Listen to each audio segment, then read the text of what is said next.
You better read these contracts. You would be thinking you going to Dr. So-and-so, and Dr. So-and-so see you until that blue pill kick in, and then you don't know who then did the work. I'm just saying. And maybe that's how they do so many in one day.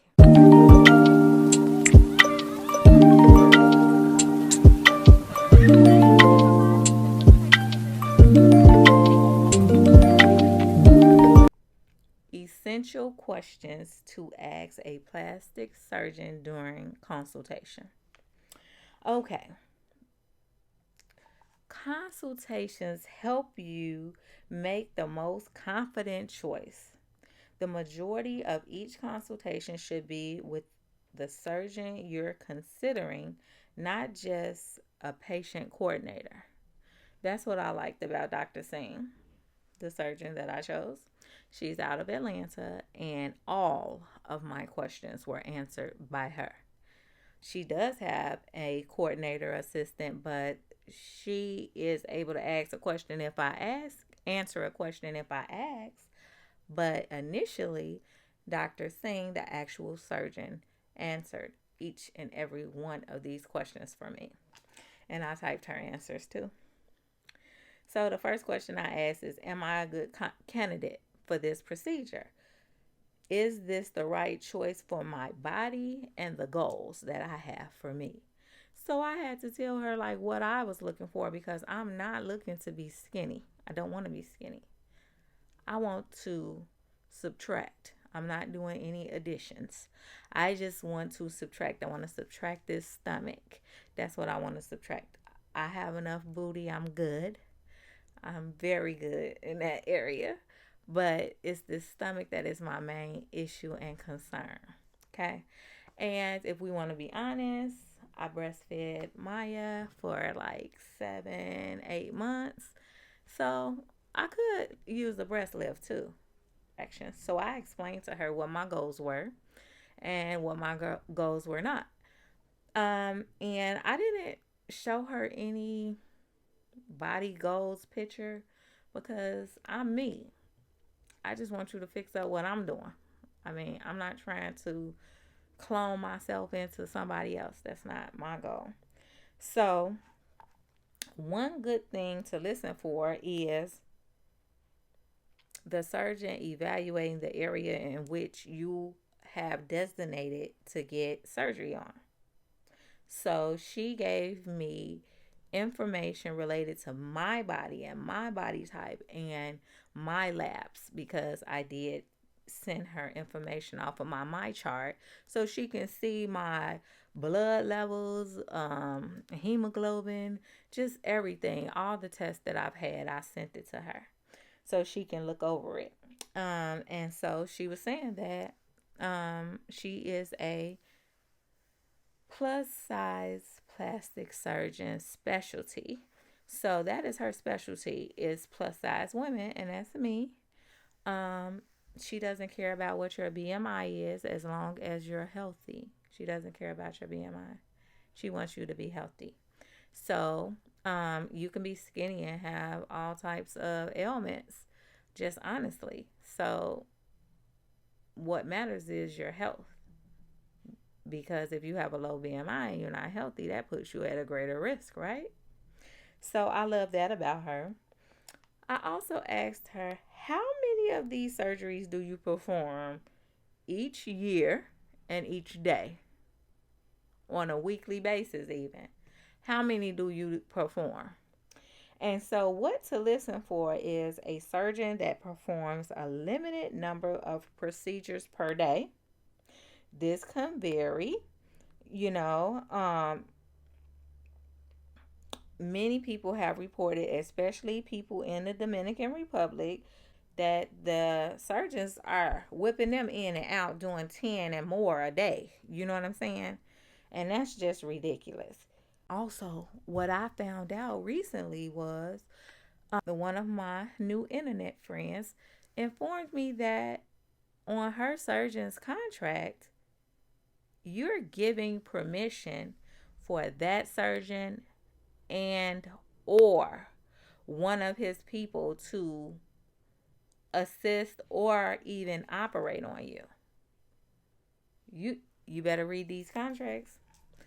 You would be thinking you going to Dr. So and so, and Dr. So and so see you until that blue pill kick in, and then you don't know who then did the work. I'm just saying, and maybe that's how they do so many in one day. So anyway, that's something to listen for. That's the next question. Will you be the one to perform my surgery?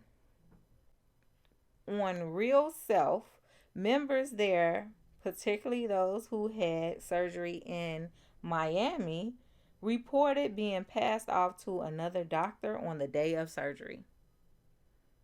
That's some fracking bull.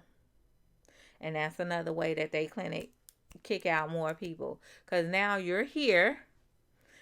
You want a tummy tuck. How likely is it that you're going to just say, forget it, just I'm going home? I would, because I don't know so and so. This is too serious. This is my life. And that's why I'm choosing to stay in the United States and go to a board certified surgeon that is operating in a hospital. Okay? And then another question is, who will assist you with my surgery? During my surgery, who's going to be assisting you? Your surgeon should be supported by a anesthesiologist, a scrub tech, or a certified registered nurse. For larger surgeries, an assisting doctor or physician assistant could also be there as well. So that's good to know. Are you having somebody to assist you? Because, where will you perform my surgery? I didn't have to ask this, but I asked it. But I already knew that she performs the surgeries at Emory Hospital. But you should ask this. All surgeries should be done in a hospital or accredited outpatient surgery center certified for patient safety by the Joint Commission, the American Association for the Accreditation of Ambulatory Surgery Facilities, the Accreditation Association for Ambulatory Healthcare, or even Medicare. Got it? Make sure the hospital or wherever you're getting operated on is certified. Okay? How much will this procedure cost? Costs will vary depending on each surgeon's methods, experience level, and office location. But the price should never be the primary factor in choosing a surgeon. That's why it's not with me. I'm willing to pay more just so I can know I'm going to stay alive. I'm going to be here to go home. Okay? And so the price should never be the primary focus. If the cost seems too good to be true, it's a major red flag.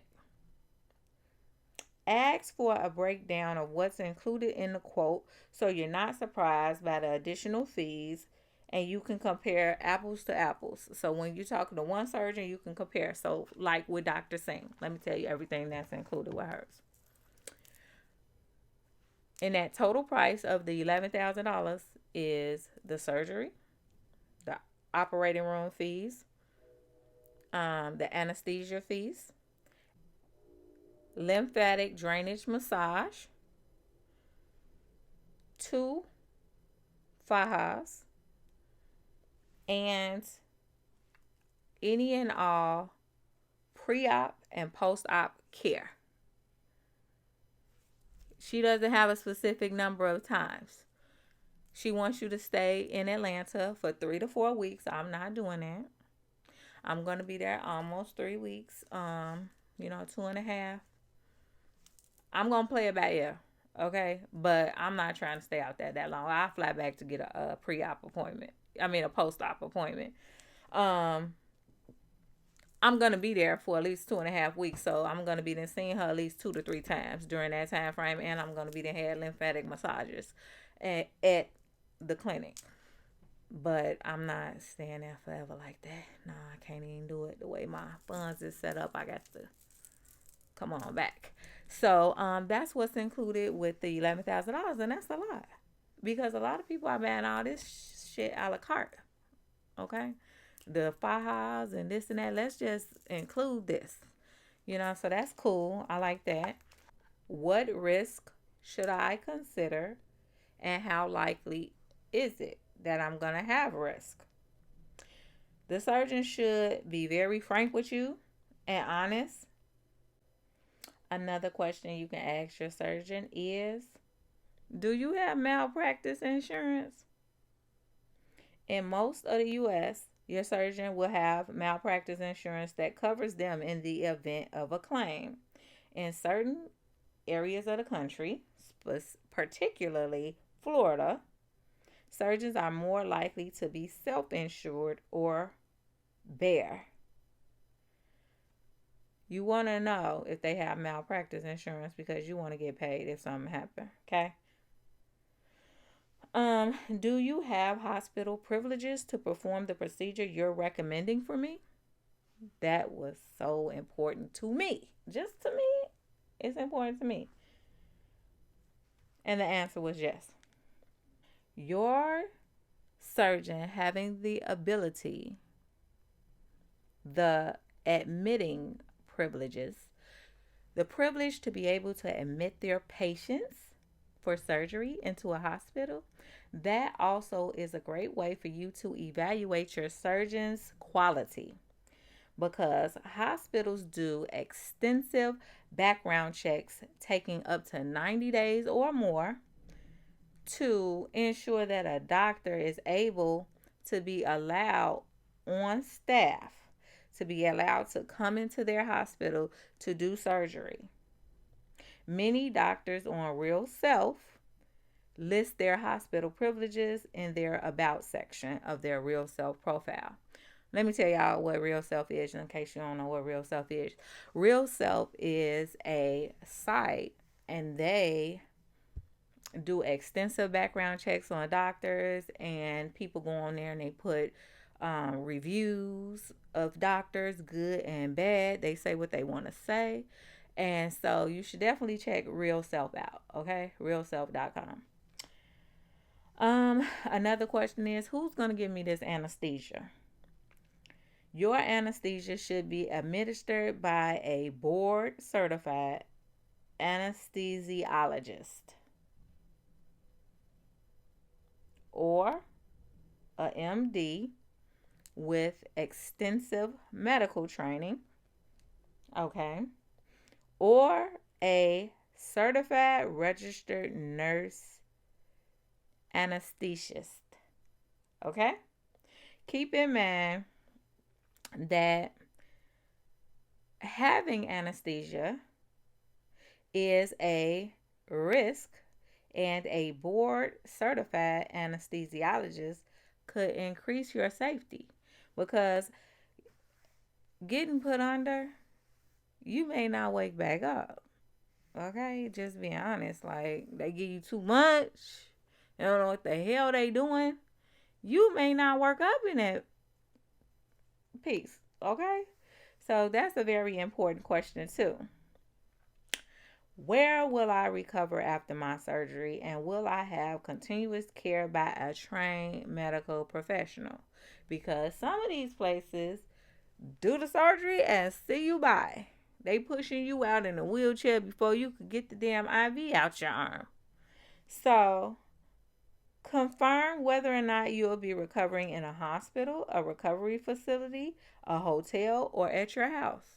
Find out where you will be recovering. Some doctors have arrangements with registered nurses and other medical professionals who can stay with you at your home or even at your hotel. Just be sure you're comfortable with the person's credentials and the level of care that they're going to provide you. Okay? Now, my surgeon, I asked her, I said, do you all have a recovery house? And she was like, no, we don't. I'm thinking about getting one because everyone keeps asking about one, but personally, I don't feel that you need a recovery house. You need somebody here to help you, assist you, but you don't need a recovery house. She said flat out, I'm confident in my surgeries. You should be okay. Like, you shouldn't need no high level of care after this surgery. That's another thing. So, the reason why she may feel this way is because when they do the muscle repair and they pull those two muscles tight, they're going to put Exparel. Google that. Exparel. Exparel. I'm going to put it right there. So, that is medication that's going to numb you for up to 3 days. So, usually everyone who has a tummy tuck is saying, like, oh, after the third, fourth day, it's smooth sailing. Well, it's going to help you get to the third or fourth day. Okay? But I highly suggest, just out of common sense, even when my daughter used to go get shots, I would give her Motrin on the way to the doctor's office so it can be kicking in. So by the time it's time for her to get her vaccination or whatever it was she was getting, it'll be all right. So I would stay up on my pain medication as well. Y'all gonna see me during the journey. I'm gonna let y'all know. But I'm just saying that's another reason why she may feel like you gonna be all right. And a lot of people in the group is saying that they're all right. There are some people that may not have a high tolerance for pain, but overall, it seems like people are doing okay. What happens if I'm not satisfied with my results or if there's complication? Some surgeons charge for reduced surgical fees or even waive them for revisions, but you will have to pay the anesthesia and operating room fees. So, like, if there was something that occurred and I felt like I didn't like my results, more than likely this doctor is going to do a discounted fee or even no fee for revision. And from what I understand from my particular surgeon, she doesn't charge for revisions, but you may have to pay that anesthesiologist and the operating room fees. That's important. Find out. Um,